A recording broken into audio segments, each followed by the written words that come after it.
Hello दोस्तों, कैसे आप सब। मैं आपका दोस्त आज आपके लिए कुछ ना कुछ नया लेके आया हूँ। तो दोस्तों आज बहुत दिनों के बाद एक वीडियो लेके आ रहा हूँ और कुछ बहुत सी अच्छी जानकारी भी लेके आया हूँ इस वीडियो में। तो दोस्तों अच्छा लगे तो वीडियो को लाइक करना। हालांकि मैं ये सब चीज़ें सबसे लास्ट में बोलता हूँ, पहले वीडियो को देखो, सोचो, अच्छी लगे तो ही लाइक करना, अदरवाइज़ मत करना। और कुछ पूछना हो तो आप कमेंट में पूछ सकते हो। तो दोस्तों आज हम जिस ड्रग के बारे में बात करेंगे उस ड्रग का नाम है, वो ड्रग नहीं, एक तरह का कफ सिरप है जिसका नाम है टस्क्यू DX। और दोस्तों ये बहुत ज़्यादा कॉमन यूज़ होने वाली सिरप है, बहुत ज़्यादा डॉक्टर्स को प्रिस्क्राइब करते हैं। तो आइए दोस्तों देखते हैं इसमें क्या है। आपके घर में भी ज़रूर कभी ना कभी ये डॉक्टर ने प्रिस्क्राइब की होगी और ये जो कफ सिरप है आपके घर में आया होगा और आपके किसी ना किसी फैमिली मेम्बर ने इसका इस्तेमाल ज़रूर किया होगा। आइए जानते हैं इसके बारे में, ये क्या काम करता है, कैसे करता है और इसकी क्या ज़रूरत होती है।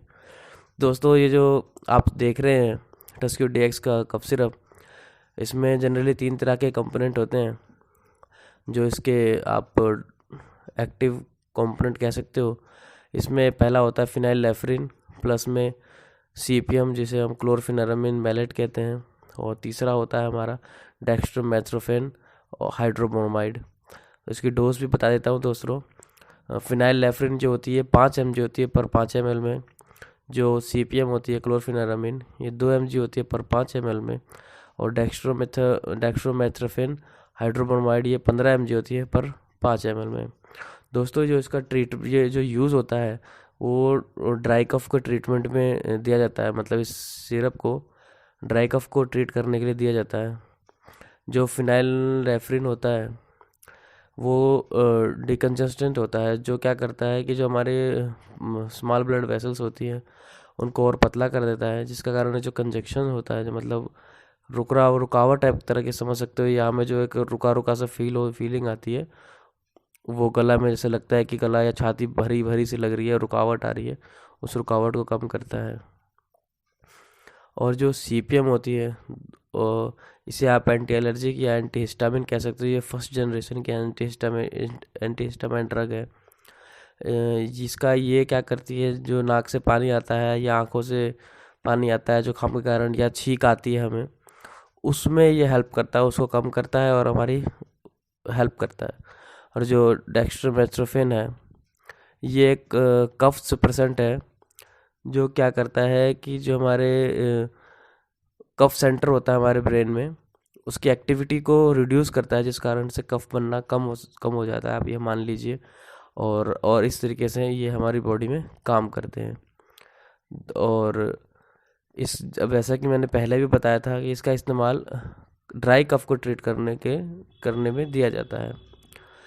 और लेकिन ध्यान रहे दोस्तों, इसका हम बहुत थोड़े कम समय के लिए इस्तेमाल करते हैं। जब तक ये जो हमारे बॉडी में सिम्टम्स आ रहे हैं जुकाम खांसी वाले, और ऐसा लग रहा है कि नाक से पानी आ रहा है, आँखों से पानी आ रहा है और गला भरा भरा सा लग रहा है, छाती भरी भरी सी लग रही है, तो जब तक वो सिम्टम बॉडी में मौजूद तभी तक इसे लेना चाहिए। मैक्सिमम 7 दिन तक आप इसे ले सकते हैं। और ध्यान रहे कि जब भी आप इसमें डॉक्टर के बताए गए डोज के अनुसार जब भी आप इसे ले रहे हैं, उसके पीछे से थोड़ा सा पानी ज़रूर पी लेना चाहिए, ताकि दवा जो प्रॉपर तरीके से हमारे जो वेसल्स हैं उसमें जा सके और उसको डिज़ोल्व हो सके। और जो लुब्रिकेशन के लिए हमारे जो उसके अंदर गले के अंदर जाके लुब्रिकेशन में प्रॉपर तरीके से हेल्प कर सके। तो दोस्तों ये जो ड्रग थी इसका एक बार फटाफट ओवरव्यू बता देता हूँ, उसके बाद में इस वीडियो को यहीं ख़त्म करेंगे। तो दोस्तों जो हम सिरप के बारे में जान रहे थे उसका नाम है टस्क्यू DX। इसमें 3 तरह के आइटम होते हैं, फिनाइलएफ्रिन, CPM और डेक्स्ट्रोमेथ्सोफेन हाइड्रोब्रोमाइड। डोज भी बता देता हूँ, फिनाइलएफ्रिन 5 mg, डेक्स्ट्रोमेथ्सोफेन 15 mg पर 5 ml, CPM 2 mg पर 5 ml। ट्रीटमेंट होता है इसका ड्राई कफ में। और जैसा कि पहले ही बताया है, फिनाइलएफ्रिन डिकंजेस्टेंट है जो कि स्मॉल वेसल को नैरो करता है, राहत पहुंचाता है। CPM एंटीहिस्टामिन है जो कि एलर्जी और नाक बहने वगैरह में हमारी हेल्प करती है। और डेक्स्ट्रोमेथ्सोफेन ये एक कफ सुप्रेसेंट है जो कफ सेंटर में काम करता है और कफ को कम करने में हमारी सहायता करता है। दोस्तों बहुत अच्छी ड्रग है, और ध्यान रहे किसी भी ड्रग का इस्तेमाल करने से पहले डॉक्टर की सलाह ज़रूर लें। और इस वीडियो को यहीं ख़त्म करना चाहूँगा। दोस्तों अगर आपको अच्छी लगे तो लाइक करें, शेयर करें और मेरे हौसले को इस तरीके से बढ़ाएं। धन्यवाद आप सबका।